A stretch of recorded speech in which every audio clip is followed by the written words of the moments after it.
খবর শুনছেন প্রভাত সংবাদ চ্যানেল থেকে। আজ জানাবো পশ্চিমবঙ্গ দেশ ও বিশ্বের বাছাই করা গুরুত্বপূর্ণ 31টি তাজা সংবাদ। শুরুতেই জানিয়ে দেব সংবাদ শিরোনাম। ধর্ণা মঞ্চ থেকে বিজেপিকে কড়া হুঁশিয়ারি মমতার। বেশি বাড়াবাড়ি করলে দিল্লির সরকারই ফেলে দেব, তীব্র ভাষায় কেন্দ্রকে চ্যালেঞ্জ মুখ্যমন্ত্রীর।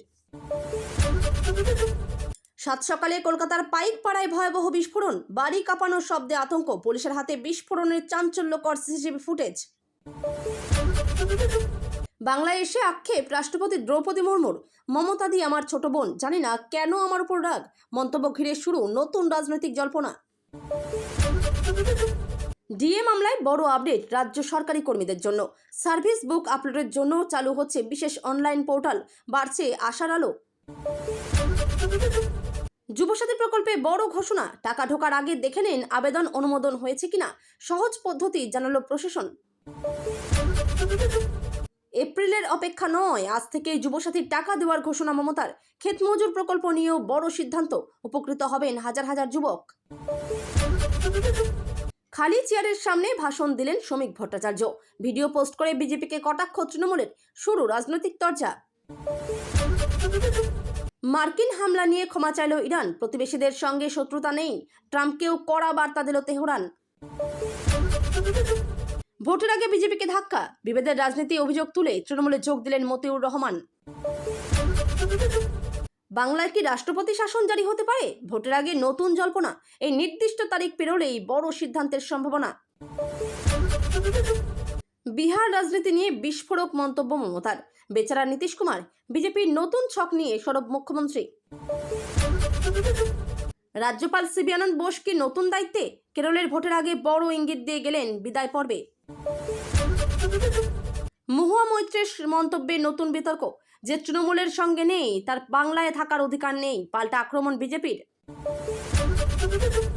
ইরানকে ঘিরে ইসলামিক ন্যাটোর জল্পনা, হঠাৎ সৌদি সফরে পাকিস্তানের সেনাপ্রধান মনির, বাড়ছে আন্তর্জাতিক উত্তেজনা। বীরভূমে অনুব্রত মণ্ডলের কণ্ঠে আক্ষেপ, হঠাৎই বদলে গেল বীরভূমের বাঘের সুর, শুরু রাজনৈতিক আলোচনা। 35 টাকা লটারির টিকিটে রাতারাতি কোটিপতি, মুর্শিদাবাদের এক চা বিক্রেতার ভাগ্য বদলে দিল ছোট্ট টিকিট। রাজ্যসভা নির্বাচনে নতুন বিতর্ক, বিজেপি প্রার্থী রাহুল সিংহের মনোনয়ন নিয়ে নির্বাচন কমিশনে অভিযোগ তৃণমূলের। বাংলায় ভোটের আগে রাষ্ট্রপতি শাসনের দাবি, উত্তরবঙ্গে এসে বিস্ফোরক মন্তব্য বিজেপি সাংসদ রাজু বিস্তার। মধ্যপ্রাচ্যে বাড়ছে যুদ্ধের আশঙ্কা, ইরান ইসরায়েল উত্তেজনার মাঝে দুবাইতে বিস্ফোরণের শব্দে আতঙ্ক। হোলির জল বেলুন ঘিরে দিল্লিতে রক্তাক্ত ঘটনা, 11 বছরের মেয়েকে নিয়ে বিতর্কের জেরে খুন এক যুবক। ইরানকে গুড়িয়ে দিতে ইসরায়েলকে 20,000 বোমা দিল আমেরিকা, মধ্যপ্রাচ্যে যুদ্ধ পরিস্থিতি আরও তীব্র। রান্নার গ্যাসের দাম বাড়ায় ক্ষোভে ফুঁসছে সাধারণ মানুষ, রবিবার হাতা খুনতে নিয়ে পথে নামার ডাক দিলেন মমতা। ভোটার তালিকা নিয়ে নতুন সিদ্ধান্ত নির্বাচন কমিশনের, অভিষেক বন্দ্যোপাধ্যায়ের চিঠির পরেই তৎপরতা। যুবসাথী নিয়ে মিঠুন চক্রবর্তীর কটাক্ষ, ভিক্ষা দিচ্ছেন, মুখ্যমন্ত্রীকে তীব্র আক্রমণ বিজেপি নেতার। 2026 ভোটে কার দখলে যাবে ছাতনা বিধানসভা? 2011 থেকে 2021 প্রতিবার বদলেছে শাসক দল। ধর্ণা মঞ্চ থেকে বিজেপিকে চ্যালেঞ্জ তৃণমূলের, কাগজ দেখাবো না, নাগরিকত্ব ইস্যুতে সরব প্রতিকূল। অমিত শাহকে হদল কুতকুত বলায় শুরু তীব্র রাজনৈতিক ঝড়, মমতাকে কড়া ভাষায় আক্রমণ মিঠুন চক্রবর্তীর। লোকসভায় স্পিকারের বিরুদ্ধে অনাস্থা প্রস্তাবে কংগ্রেসের পাশে তৃণমূল, বড় নির্দেশ দিলেন মমতা বন্দ্যোপাধ্যায়। জাল ওষুধ চক্র নিয়ে চাঞ্চল্যকর অভিযোগ, নামী ওষুধ বিপণী সংস্থার বিরুদ্ধে বড় তদন্তের দাবি। বিহার ও বাংলাকে ভেঙে নতুন কেন্দ্রশাসিত অঞ্চল, জল্পনার মাঝে কেন্দ্র জানালো আসল সত্য। বিজেপি ছেড়ে তৃণমূলে যোগ দিলেন মতিউর রহমান, ভোটের আগে রাজ্য রাজনীতিতে নতুন সমীকরণ। এতক্ষণ শুনছিলেন সংবাদ শিরোনাম। বিস্তারিত খবর শোনানোর পূর্বেই আপনাদের কাছে করব একটি ছোট্ট অনুরোধ, আমাদের চ্যানেলে নতুন হয়ে থাকলে চ্যানেলটি সাবস্ক্রাইব করে পাশে থাকবেন। আসছি বিস্তারিত খবরে। প্রথম ঘটনায় মুখ্যমন্ত্রী মমতা বন্দ্যোপাধ্যায় আবারও কেন্দ্রীয় সরকারের বিরুদ্ধে তীব্র সুরে আক্রমণ শানিয়েছেন। কলকাতায় চলা ধর্ণা কর্মসূচি থেকে বিজেপিকে সরাসরি হুঁশিয়ারি দেন তিনি। মুখ্যমন্ত্রীর বক্তব্য, কেন্দ্র যদি রাজ্যের প্রতি অন্যায় আচরণ চালিয়ে যায় এবং সংবিধানের নিয়ম ভেঙে রাজ্যকে চাপের মধ্যে রাখতে চায়, তাহলে তার বিরুদ্ধে বৃহত্তর আন্দোলন গড়ে তোলা হবে। মমতার দাবি, দিল্লির সরকার রাজ্যগুলিকে সম্মান না করে একের পর এক প্রশাসনিক চাপ সৃষ্টি করছে। সেই প্রসঙ্গে তিনি বলেন, বেশি বাড়াবাড়ি করলে দিল্লির সরকারই ফেলে দেব। তার এই মন্তব্য ঘিরে রাজনৈতিক মহলে শুরু হয়েছে তীব্র বিতর্ক। তৃণমূল নেতারা বলছেন, এটি কেন্দ্রের স্বৈরাচারী নীতির বিরুদ্ধে গণতান্ত্রিক প্রতিবাদের ভাষা। অন্যদিকে বিজেপি নেতারা পাল্টা দাবি করেছেন, মুখ্যমন্ত্রী সংবিধানের সীমা লঙ্ঘন করে উস্কানিমূলক মন্তব্য করছেন। রাজনৈতিক পর্যবেক্ষকদের মতে, সামনে লোকসভা ও বিধানসভা ভোটের আগে এ ধরনের বক্তব্য রাজ্যের রাজনৈতিক পরিবেশকে আরও উত্তপ্ত করে তুলতে পারে। ইতিমধ্যেই এই মন্তব্য সোশ্যাল মিডিয়াতেও ব্যাপকভাবে ছড়িয়ে পড়েছে। অনেকেই সমর্থন করছেন, আবার অনেকেই সমালোচনা করছেন। ফলেই ধর্ণামঞ্চের এই বক্তব্য এখন রাজ্যের রাজনীতির অন্যতম বড় আলোচনার বিষয় হয়ে উঠেছে। কলকাতার পাইকপাড়া এলাকায় হঠাৎই ভোরবেলায় এক ভয়াবহ বিস্ফোরণের ঘটনায় চাঞ্চল্য ছড়িয়ে পড়েছে। স্থানীয় বাসিন্দারা জানান, সকালবেলায় হঠাৎ বিকট শব্দে কেঁপে ওঠে গোটা এলাকা। বিস্ফোরণের তীব্রতা এতটাই বেশি ছিল যে আশপাশের বাড়ির জানালার কাঁচ কেঁপে ওঠে এবং অনেকেই আতঙ্কে ঘর থেকে বেরিয়ে আসেন। ঘটনার খবর পেয়ে দ্রুত ঘটনাস্থলে পৌঁছয় পুলিশ ও বোম স্কোয়াডের দল। তদন্তকারীরা এলাকায় তল্লাশি চালিয়ে বেশ কিছু গুরুত্বপূর্ণ সূত্র সংগ্রহ করেছেন। পুলিশের হাতে নাকি বিস্ফোরণের সিসিটিভি ফুটেজও এসেছে, যেখানে ঘটনার আগে সন্দেহজনক কিছু গতিবিধি ধরা পড়েছে বলে জানা গেছে। প্রাথমিকভাবে মনে করা হচ্ছে কোনো বিস্ফোরক পদার্থ ব্যবহার করা হয়েছিল, তবে এটি দুর্ঘটনা নাকি পরিকল্পিত বিস্ফোরণ তা এখনো স্পষ্ট নয়। পুলিশ ঘটনার সমস্ত দিক খতিয়ে দেখছে। স্থানীয় মানুষজনের মধ্যে আতঙ্কের পরিবেশ তৈরি হয়েছে। অনেকেই বলছেন, এত বড় বিস্ফোরণ আগে কখনো এই এলাকায় ঘটেনি। তদন্তকারীরা আশপাশের বাড়ির সিসিটিভি ফুটেজ সংগ্রহ করছেন এবং প্রত্যক্ষদর্শীদের জিজ্ঞাসাবাদ করছেন। পুরো বিষয়টি নিয়ে এখন জোরদার তদন্ত শুরু হয়েছে। বাংলা সফরে এসে রাষ্ট্রপতি দ্রৌপদী মুর্মুর একটি মন্তব্য ঘিরে নতুন রাজনৈতিক আলোচনা শুরু হয়েছে। এক অনুষ্ঠানে বক্তব্য রাখতে গিয়ে তিনি মুখ্যমন্ত্রী মমতা বন্দ্যোপাধ্যায়কে নিজের ছোট বোন বলে উল্লেখ করেন। সেই সঙ্গে তিনি আক্ষেপ করে বলেন, তিনি জানেন না কেন মমতা বন্দ্যোপাধ্যায় তার উপর রাগ করে আছেন। রাষ্ট্রপতির এই মন্তব্য রাজনৈতিক মহলে বিশেষ গুরুত্ব পেয়েছে। অনেকেই মনে করছেন, এটি আসলে দুই গুরুত্বপূর্ণ সাংবিধানিক পদাধিকারীর সম্পর্ক নিয়ে একটি ইঙ্গিতপূর্ণ মন্তব্য।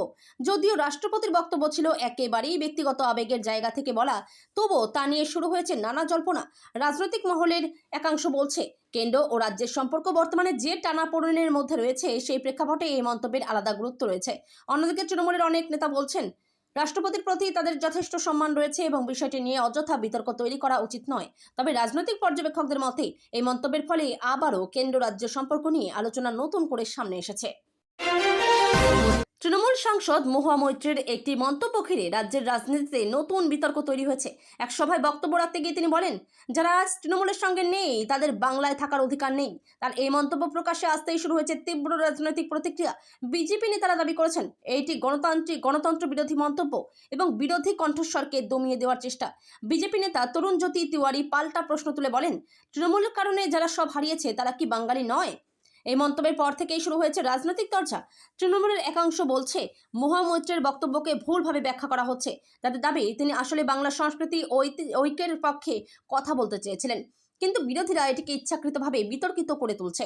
বিষয়টি নিয়ে সোশ্যাল মিডিয়াতেও ব্যাপক আলোচনা শুরু হয়েছে। অনেকেই মহুয়ার বক্তব্যের সমালোচনা করেছেন, আবার কেউ কেউ তার পাশে দাঁড়িয়েছেন। ফলে বিষয়টি এখন রাজ্যের রাজনৈতিক বিতর্কের কেন্দ্রবিন্দুতে চলে এসেছে।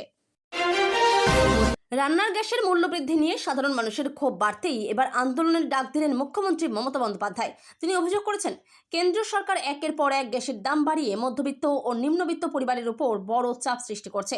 এই পরিস্থিতিতে প্রতিবাদের ভাষা হিসেবে তিনি রবিবার হাতা খুন্তি নিয়ে পথে নামার আহ্বান জানিয়েছেন। মুখ্যমন্ত্রীর বক্তব্য, রান্নার গ্যাসের দাম এতটাই বেড়ে গেছে যে সাধারণ মানুষের পরিবারের পক্ষে তা বহন করা কঠিন হয়ে পড়েছে। তিনি দাবি করেন, কেন্দ্রের নীতির কারণে মানুষের জীবনযাত্রার খরচ ক্রমশ বাড়ছে। এই আন্দোলনের মাধ্যমে সাধারণ মানুষের কণ্ঠস্বর তুলে ধরাই তার মূল লক্ষ্য। অন্যদিকে বিজেপি নেতারা পাল্টা দাবি করেছেন, বিষয়টি নিয়ে রাজনীতি করা হচ্ছে। তাদের বক্তব্য, আন্তর্জাতিক বাজারে জ্বালানির দাম বাড়ার প্রভাব পড়ছে দেশের বাজারেও। তবে রাজনৈতিক বিশ্লেষকদের মতে, গ্যাসের দাম বৃদ্ধির বিষয়টি আগামী নির্বাচনের আগে বড় রাজনৈতিক ইস্যু হয়ে উঠতে পারে। ফলে আন্দোলনের ডাককে ঘিরে রাজ্যে নতুন করে রাজনৈতিক উত্তাপ তৈরি হয়েছে। ধর্ণামঞ্চ থেকে নাগরিকত্ব ইস্যুতে আবারও বিজেপিকে তীব্র ভাষায় আক্রমণ শানালেন তৃণমূল নেতা প্রতিকুর। কলকাতায় মুখ্যমন্ত্রী মমতা বন্দ্যোপাধ্যায়ের নেতৃত্বে চলা আন্দোলনের মঞ্চে দাঁড়িয়ে তিনি সরাসরি বলেন, বাংলার মানুষকে জোর করে কোনো কাগজ দেখাতে বাধ্য করা যাবে না। তার বক্তব্য ছিল, নাগরিকত্বের নামে মানুষের মধ্যে ভয় তৈরি করা হচ্ছে এবং সাধারণ মানুষকে সন্দেহের চোখে দেখা হচ্ছে। প্রতিকুরের দাবি, বাংলার মানুষ বহু বছর ধরে এই রাজ্যে বসবাস করছে এবং তাদের দেশপ্রেম বা নাগরিকত্ব নিয়ে প্রশ্ন তোলা অন্যায়। তিনি বলেন, কাগজ দেখাবো না, এই স্লোগান স্লোগান আসলে মানুষের অধিকার রক্ষার আন্দোলনের প্রতীক। তার মতে কেন্দ্র সরকার নাগরিকত্ব প্রশ্ন তুলে মানুষকে বিভক্ত করার চেষ্টা করছে। এই মন্তব্যের পর থেকে রাজনৈতিক মহলে শুরু হয়েছে তীব্র বিতর্ক। বিজেপি নেতারা পাল্টা দাবি করেছেন, আইন অনুযায়ী প্রয়োজন হলে নাগরিকদের নথি দেখাতে হবে এবং বিভ্রান্তিকর বক্তব্য দিয়ে মানুষকে উস্কানো ঠিক নয়। অন্যদিকে তৃণমূলের পক্ষ থেকে বলা হয়েছে, এটি আসলে গণতন্ত্র রক্ষার আন্দোলন।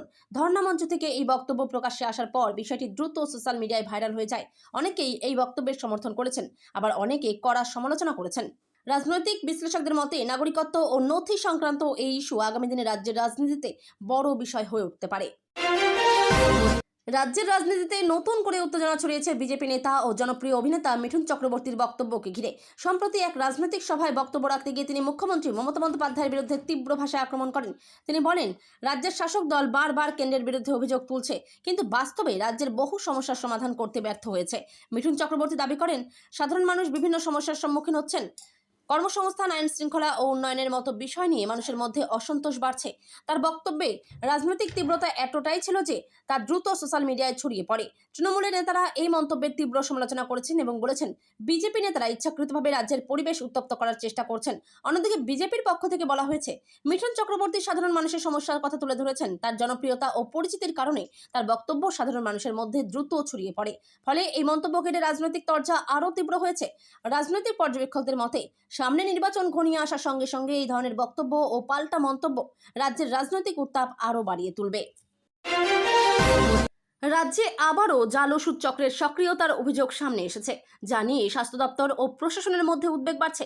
তদন্তে জানা গেছে, কিছু অসাধু চক্র নামী ওষুধ কোম্পানির নাম ব্যবহার করে নকল ওষুধ বাজারে ছড়িয়ে দিচ্ছে। এ ধরনের জাল ওষুধ সাধারণ মানুষের জন্য অত্যন্ত বিপজ্জনক হতে পারে বলে সতর্ক করেছেন বিশেষজ্ঞরা। কারণ অনেক ক্ষেত্রে রোগীরা বুঝতেই পারেন না যে তারা যে ওষুধ খাচ্ছেন তা আসল না নকল। অভিযোগ উঠেছে, এই চক্র বড় বড় কোম্পানির মতো প্যাকেট তৈরি করে বাজারে সরবরাহ করছে, ফলে সাধারণ মানুষের পক্ষে তা শনাক্ত করা কঠিন হয়ে পড়ছে। ইতিমধ্যেই প্রশাসনের পক্ষ থেকে তদন্ত শুরু হয়েছে এবং বেশ কয়েকটি সন্দেহজনক ওষুধের নমুনা পরীক্ষার জন্য পাঠানো হয়েছে। পুলিশ সূত্রে জানা গেছে, এই চক্রের সঙ্গে যুক্ত কিছু ব্যক্তির খোঁজ চলছে। স্বাস্থ্য বিশেষজ্ঞরা বলছেন, জাল ওষুধের কারণে রোগীর শারীরিক অবস্থার অবনতি হতে পারে এবং কখনো কখনো তা প্রাণঘাতীও হয়ে উঠতে পারে। তাই এ ধরনের চক্রের বিরুদ্ধে কঠোর ব্যবস্থা নেওয়া জরুরি। প্রশাসনের পক্ষ থেকে সাধারণ মানুষকে সতর্ক থাকার পরামর্শ দেওয়া হয়েছে এবং সন্দেহজনক কিছু দেখলে দ্রুত কর্তৃপক্ষকে জানাতে বলা হয়েছে। বিষয়টি সামনে আসার পর থেকেই মানুষের মধ্যে উদ্বেগ বাড়ছে। সম্প্রতি একটি খবর দ্রুত ছড়িয়ে পড়েছিল যে বিহার ও পশ্চিমবঙ্গের কিছু অংশ নিয়ে নতুন একটি কেন্দ্রশাসিত অঞ্চল তৈরি করা হতে পারে। এই খবর প্রকাশ্যে আসার পর রাজনৈতিক মহলে ব্যাপক আলোচনা শুরু হয়। অনেকেই মনে করতে শুরু করেন যে প্রশাসনিক পুনর্গঠনের মাধ্যমে নতুন কেন্দ্রশাসিত অঞ্চল তৈরির পরিকল্পনা চলছে। তবে কেন্দ্রীয় সরকারের পক্ষ থেকে এই বিষয়ে স্পষ্ট বক্তব্য দেওয়া হয়েছে। সরকারি সূত্রে জানানো হয়েছে, বর্তমানে এমন কোনো পরিকল্পনা নেই যে বিহার বা পশ্চিমবঙ্গকে ভেঙে নতুন কেন্দ্রশাসিত অঞ্চল তৈরি করা হবে। এই ধরনের খবর সম্পূর্ণ ভিত্তিহীন এবং গুজব বলেই জানানো হয়েছে। বিশেষজ্ঞরা বলছেন, কোনো রাজ্যের সীমানা পরিবর্তন করা বা নতুন কেন্দ্রশাসিত অঞ্চল তৈরি করা অত্যন্ত বড় সিদ্ধান্ত এবং তার জন্য সাংবিধানিক প্রক্রিয়া অনুসরণ করতে হয়। সংসদের অনুমোদন ছাড়া এমন সিদ্ধান্ত নেওয়া সম্ভব নয়। তাই হঠাৎ করে এই ধরনের খবর ছড়িয়ে পড়ায় মানুষের মধ্যে বিভ্রান্তি তৈরি হয়েছিল। কেন্দ্রের স্পষ্ট বক্তব্যের পর এখন সেই জল্পনার অনেকটাই অবসান হয়েছে। তবুও বিষয়টি নিয়ে রাজনৈতিক আলোচনা এখনো থামেনি।